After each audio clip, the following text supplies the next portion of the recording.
والكلمة الآن للراعي الرسمي لهذا الحفل، رجل داعم لكل عمل خير، وهب نفسه للعمل العام وفاز بالمركز الأول فيه الأستاذ الفاضل الأستاذ أحمد حامد داود، أمين الوحدة الحزبية بقرية العدلية. بسم الله الرحمن الرحيم. كل عام وأنتم بخير.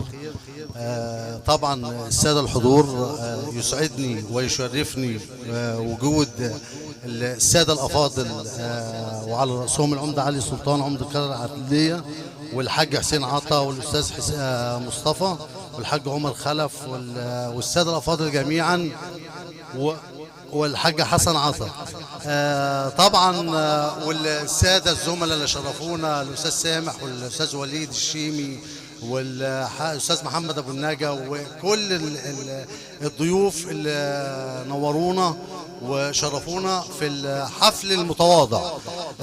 احنا بدأنا فكرة اللي هي المسابقة الرمضانية، عملناها على جروب خدمات العدلية، تشجيع للفكر الديني لشباب قرية العدلية.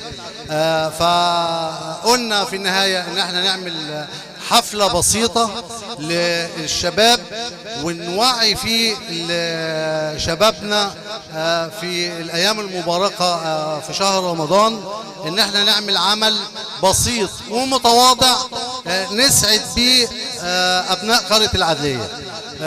وطبعا سعداء بوجود جميع الحاضرين، ونتمنى ان دايما نكون عند حسن ظنكم في كل عمل عام في قرية العدلية.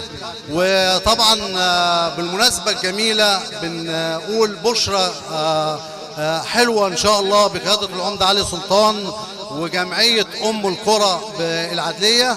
هم قايمين على عمل جميل جدا، وان شاء الله ندعو لهم في الايام المباركة دي ان هم يتم على خير بقياده العمده علي سلطان والاستاذ عبد السلام عزمي وجمعيه ام القرى.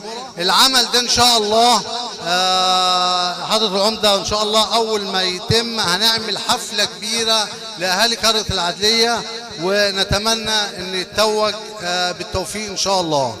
وطبعا ما ننساش الاستاذه زينب الشملي اللي هي فعلا قايمه معانا بدور جميل جدا في العمل العام في قريه العدليه، والاستاذ اشرف غنيم والحاج حسين عادل الجندي المجهول معانا في العمل العام بقريه العدليه.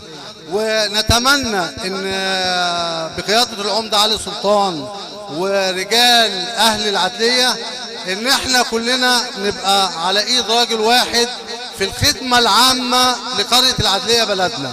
فدايما هدفنا الاول والاخير ان احنا نعمل شيء ايجابي لقرية العدلية. طبعا الاستاذ حلمي راغب من الناس الافاضل معايا في حزب امانة حزب مستقبل وطن بقرية العدلية. الاستاذ احمد نادي علم من الاعلام اللي معانا في العمل في الحزب وفي العمل العام، ودايما معانا مجموعه في الوحده الحزبيه بحزب مستقبل الوطن في قريه العدليه من الشخصيات المحترمه بالقريه.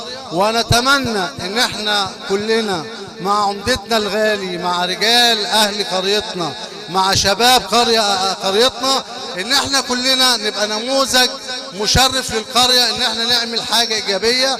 وهدفنا الاول والاخير هو العمل العام او العمل الايجابي لقرية العدلية.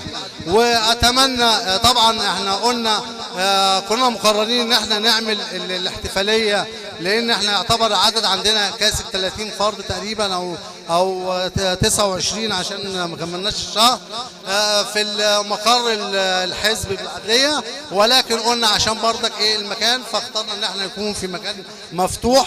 وطبعا نتمنى التوفيق للجميع، وكل عام وانتم بخير، والسلام عليكم ورحمة الله وبركاته.